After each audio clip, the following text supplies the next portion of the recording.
நீதிமொழிகள் 19வது அதிகாரம் 8வது வசனத்திலே, ஞானத்தை பெற்றுக் கொள்கிறவன் தன் ஆத்மாவை சிநேகிக்கிறான். இதை கேட்டுக்கொண்டிருக்க தேவஜனமே, உங்களுக்கு நிறைய சிநேகிதர்கள் இருக்கிறார்கள்.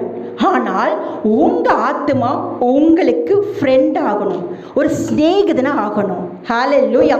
ஏமா ஜெபம் வரல, ஏன் வேதம் வாசிக்க முடியல, உபவாசிக்க முடியல என்று சொல்றீங்களா? ஆண்டவருக்காக நான் வாழணும்னு நினைக்கிறேன், வாழ முடியல என்று சொல்றீங்களா? நீ யாரை நேசித்து கொண்டிருக்கிறாய்? நீ உன்னையே நேசிக்கிறாயா? நீ உன்னை நேசிக்காதே, உன் ஆத்மாவை நேசி.